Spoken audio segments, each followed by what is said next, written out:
is pretty technical, but I also, as was mentioned, I wrote a book for the general public, and in writing that and thinking about that, I thought about how probability and randomness, they're kind of all around us, they're with us in our everyday decisions and so on. So I want to try to emphasize that today.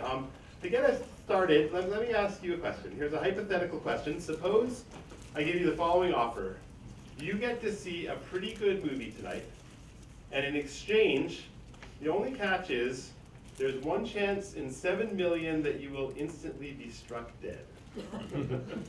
Who says, yeah, I'd take that deal? See a pretty good movie, one chance in 7 million being struck dead. Yeah, more than a few. Who says no, he wouldn't take that deal? Okay, equally split, right? Wait till tomorrow. Who here has ever driven to a movie or been driven to a movie? Everyone, right? Well, every time you drive to a movie, you're taking that deal. Because you got about one chance in 7 million approximately of being killed in a car accident every time you drive to a movie theater. So you've all taken that deal. You've all done it lots of times, right? And thinking about that, it doesn't mean you should stop going to movies, right? It means that one chance in 7 million is a very, very small probability. And it means if you go on a drive to the movie theater, it's very unlikely you're going to be killed in a car accident because one chance in 7 million is actually so small. And just think about it that way, that there's some very small, unlikely probabilities. That already gets us thinking about a lot of interesting things. So of all the probability and randomness that I talk about and get asked about, the question I get asked about more than anything else is lotteries. How can I win the lottery? Am I going to win the lottery? What's the chance I win the lottery? What number should I pick to win the lottery, right? And well, you probably know, or at least you can find out, that if you choose a lottery, like let's say the Lotto 649, there's about one chance in 14 million of winning the jackpot. Right? So that's just working out. You choose 6 numbers from 1 to 49, one chance in 14 million you're going to match the jackpot. Okay. But how small is that, one chance in 14 million? Well, a lot of people think they still have a chance, right?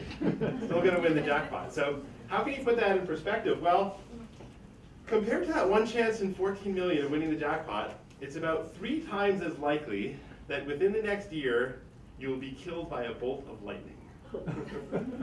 It's about 4 times as likely that if you pick somebody at random, that person will one day be the Prime Minister of Canada. Okay? It's about as likely as if you choose a random adult woman, that woman will give birth to a baby in the next minute and a half. Okay? If you have to drive to the store to buy your lottery ticket, well, you're about twice as likely to die in a car crash on your way. About one chance in 7 million. If you buy a ticket once a week regularly, as a lot of people do, you'll win the jackpot regularly about once every 270,000 years. So the point is very unlikely, right? And when you start thinking about it, you realize just how unlikely it is. So the point of this is, well, you're probably not going to get killed the next time you drive to go to the movie. You're probably not going to become the Prime Minister of Canada. You're probably not going to give birth in the next minute and a half, and you're probably not going to win the jackpot, right? So it's all these kind of unlikely things out there.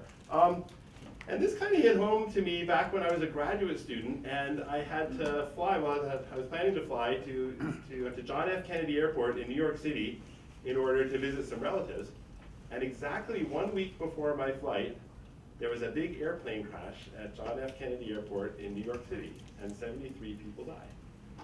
And I think probably like a lot of people, that made me feel kind of nervous, right? And I thought, oh gee, maybe I shouldn't take this flight, right? Maybe I shouldn't fly to JFK Airport 1 week after this crash.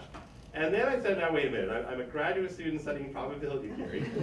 Let's try to think about this, right? So, well, the first thing you can kind of look it up or figure out that of commercial airline flights, there's only about 1 in 5 million which have any kind of an accident which involves fatality. So pretty unlikely, just about as unlikely as winning the jackpot or giving birth in the next 90 seconds or all these things. So pretty unlikely, so maybe it is safe after all. If you want to worry about something on your next flight, you can worry about it being late, because about a quarter of commercial flights are at least 15 minutes late, but worrying about dying is just not worth worrying about, right?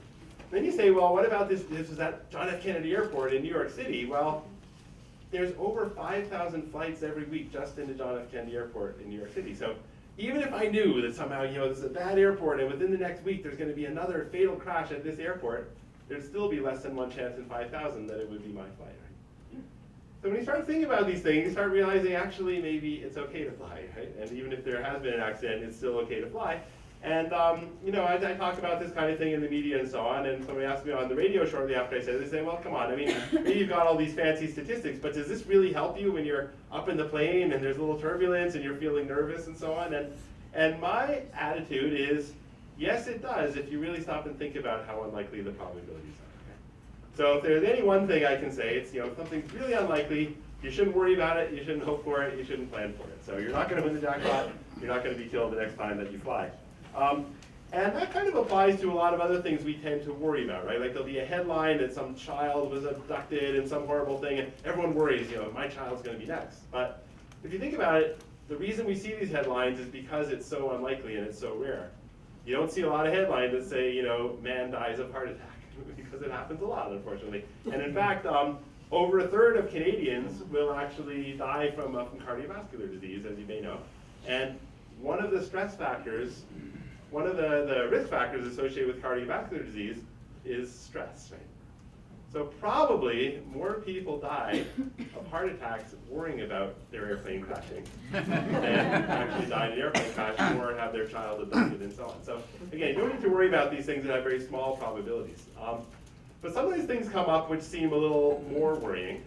And so here's a true story of mine. Back when I was in my mid-20s, quite some time ago, I went for a checkup at the doctor and they took lots of different tests and so on. And then about a week later, I got a letter in the mail and it said, Dear Mr. Rosenthal, the test for lupus indicates that you may have it. Now lupus, as you probably know, is quite a serious disease. When you're a healthy guy in your mid-20s, you don't want to hear this. And it said, but approximately 5% of the normal population will test positive for this test. So the test for lupus has about a 5% false positive rate, we could say, and yet here I tested positive.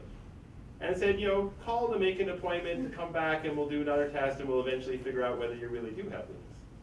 So by the time I got an appointment, got the test, waited for the test, it was almost 2 weeks that this was what I was living with. It was like, the test for lupus indicates you may have it, but about 5% of the normal population will test positive.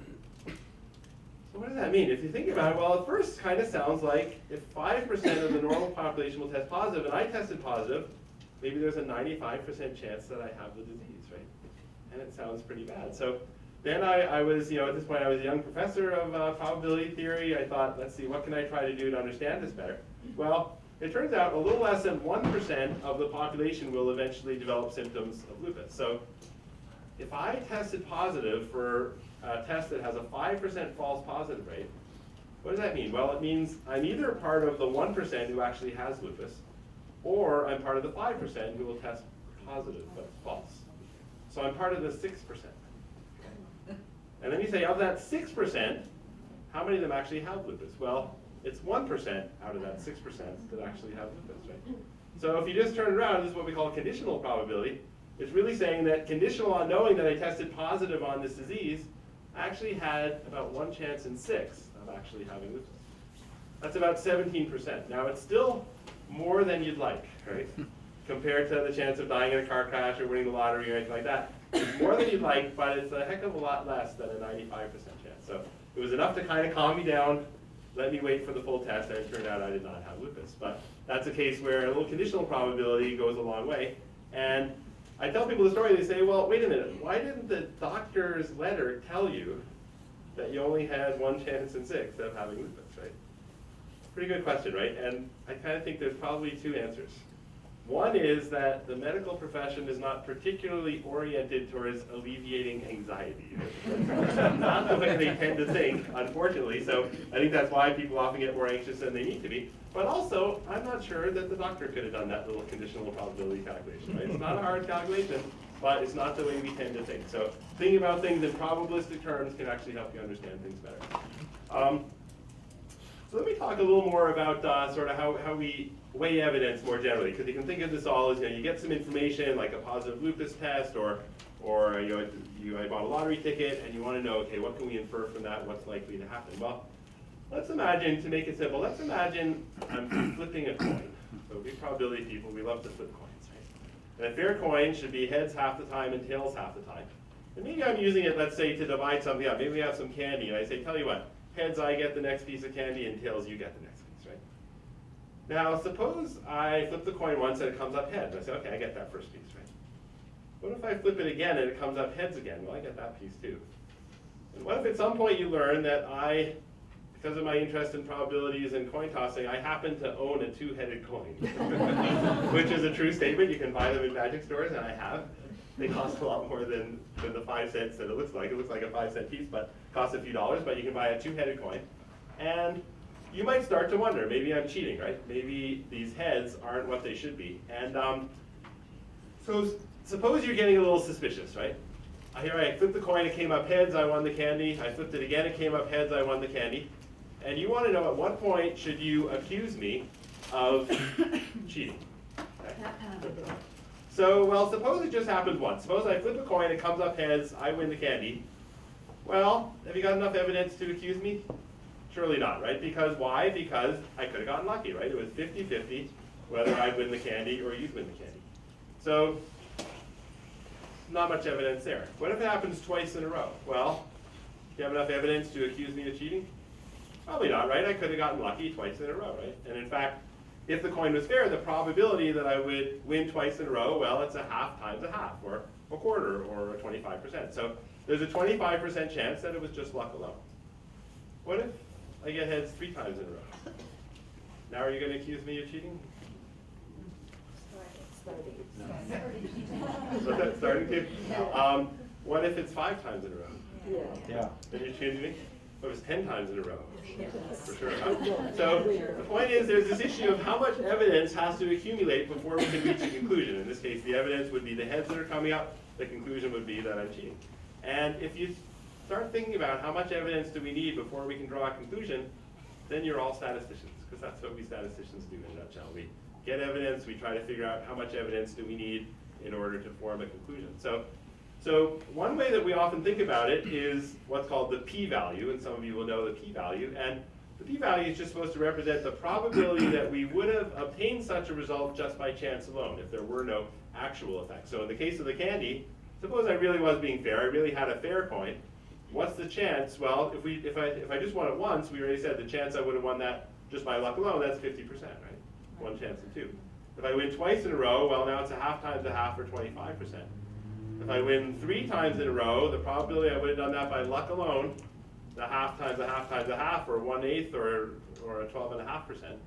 So the point is this p-value, this probability that it would have happened by luck alone, gets smaller and smaller as more evidence accumulates.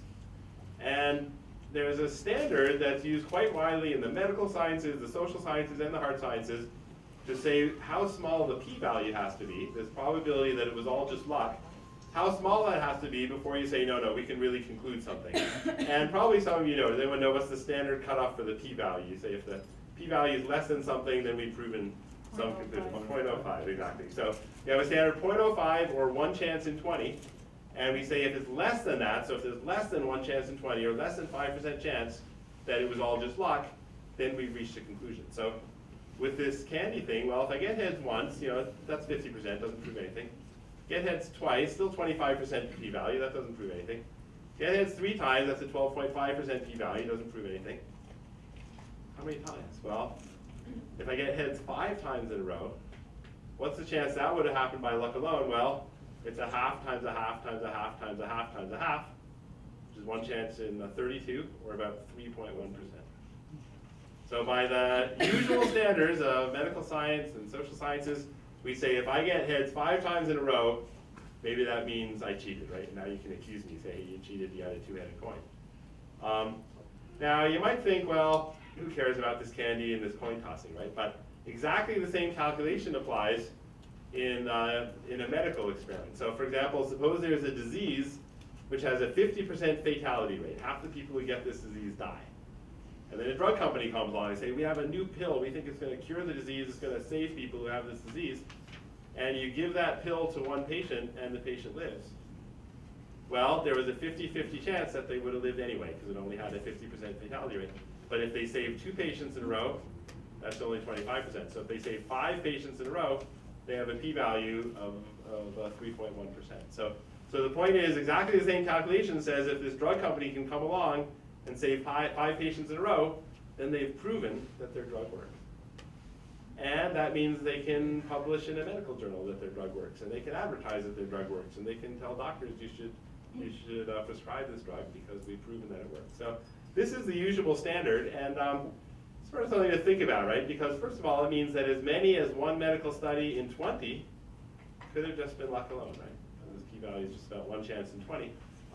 Another related thing, so if we go back to the coins for a minute, if the first 5 times I do it, I win, maybe you accuse me of cheating. But suppose we keep flipping all afternoon, and I win some, I lose some, I win some, I lose some, and suppose at the end of the afternoon there's a run of 5 in a row when I won 5 times.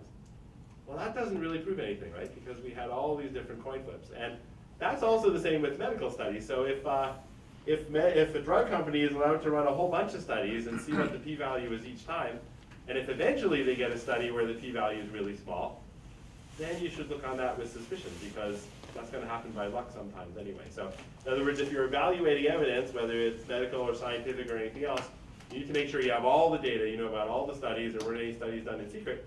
You need to put it all together, and you need to say, what's the probability that something like this would have happened by chance alone? If it's really small, then it proves something. If it's not really small, it doesn't prove anything. So that's kind of how a lot of statisticians might think about evidence and how we understand it. And I want to talk about a few other cases that it comes up. So maybe I'll talk briefly about what was already mentioned briefly in the introduction, which is the lottery retailer scandal. So this is something I was involved with a few years back, and I imagine some of you probably heard about it. So this was this case of whether the people who sell the lottery tickets were actually managing to keep some of the winning jackpots for themselves, even though they belonged to customers. And this became a big story. How many people heard about this story a few years back? Okay. So you all know what I'm talking about here. Well, I was on the ground floor of that because I was contacted by the CBC program, the Fifth Estate. And at the time they contacted me, they said, well, we heard about this one case of someone who bought a lottery ticket in a small town of Coboconk, Ontario, brought it into a local store, and they said he didn't win, or to be a little more precise, he had 2 tickets, and they said one of them won a free ticket, but that's it. Whereas really, one of the tickets had won $250,000. They didn't tell him. The owner of the retail store actually kept that ticket for herself. About a week later, she cashed it in and got the $250,000 herself. He recognized that those were his numbers. He got suspicious. There was years of battling and investigating. Finally, the lottery company said, okay, you're right, we're going to pay you some money, and but you have to keep it hush-hush.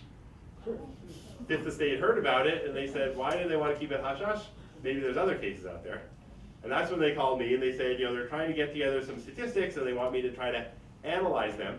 And after a lot of freedom of information requests and so on, they figured out that in a 7-year period, this is from 1999 to 2006, they had data for, there were a total of 5,713 major lottery prizes won in Ontario. So that's prizes of $50,000 or more won in Ontario during this 7-year period in some lottery game. There were 5,700 of them, a little over that.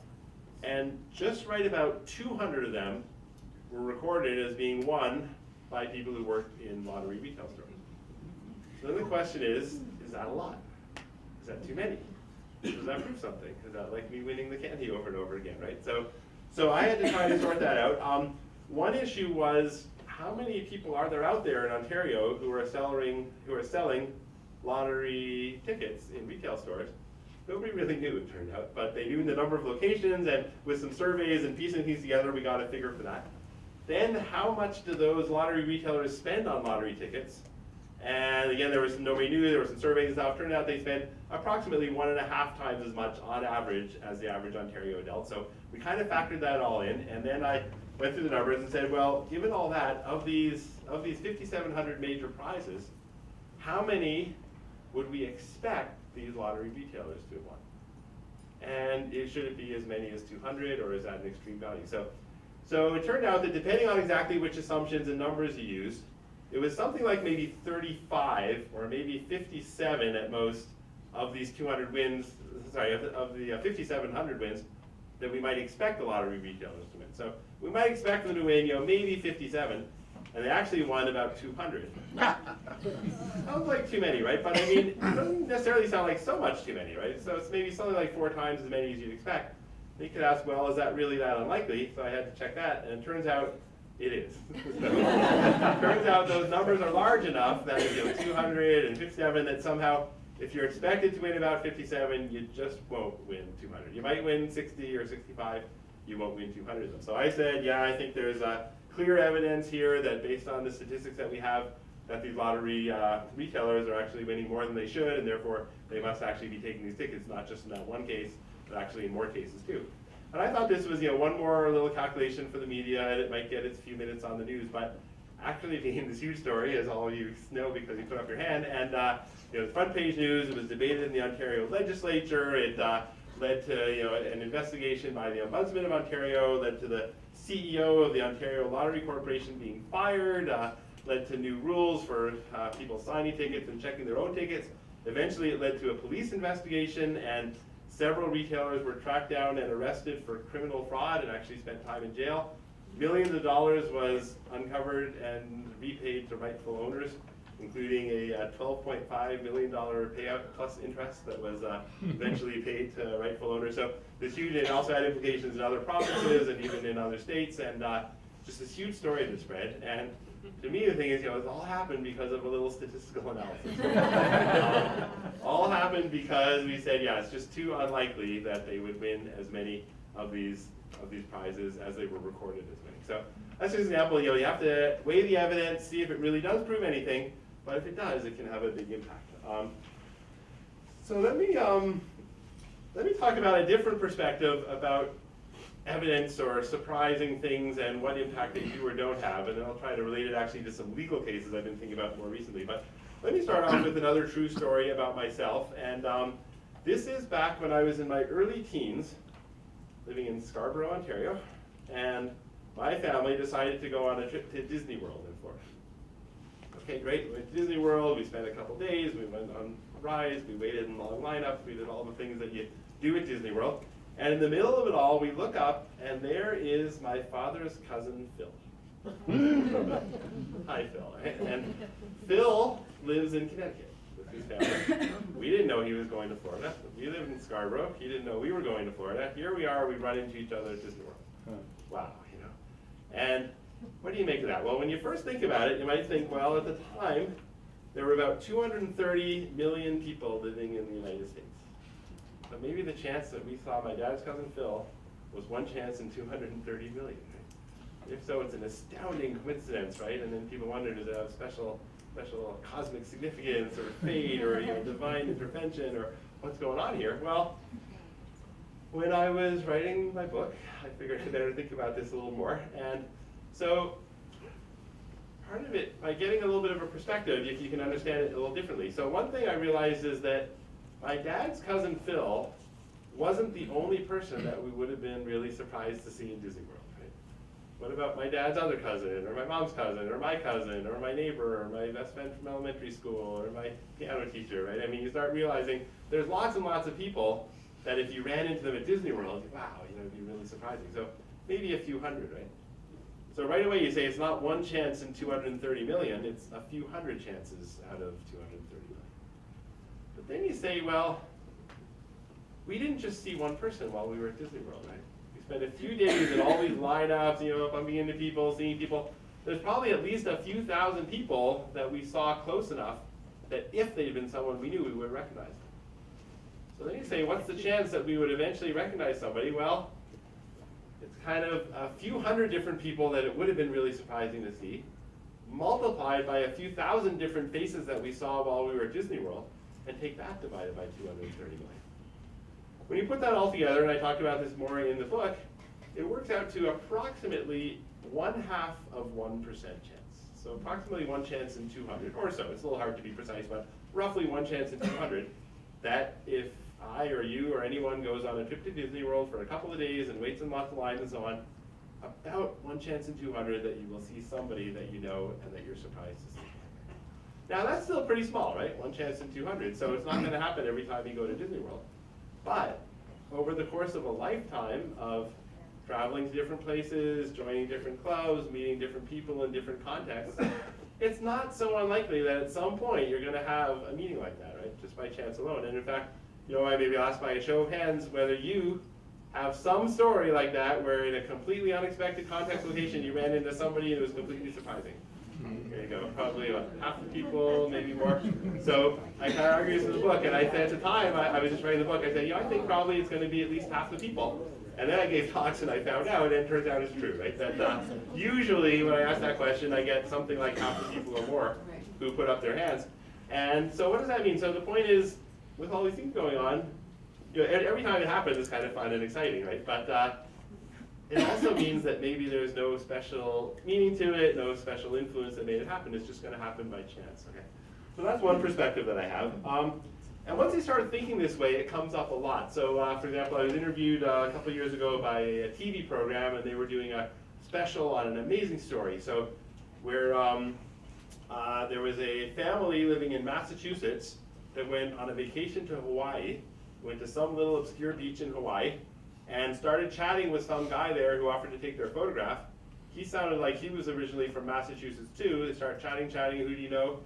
Turns out, although they've never met, he's actually the father's half-brother. They have the same father, okay? So the father's long dead, and he had these different families at different times. They never met, but hey, we have the same father. Amazing story, right? And so sure, you want to hear about it, you want to make a TV show about it and so on. But then they say to me, hey, you're a professor of probability, what does this mean, right? And what can we conclude from that? So, you can probably guess I'm in the mood of saying, well, look, I ran into my dad's cousin Phil, but actually it was just random chance. It could happen any time. So now we have this amazing story of these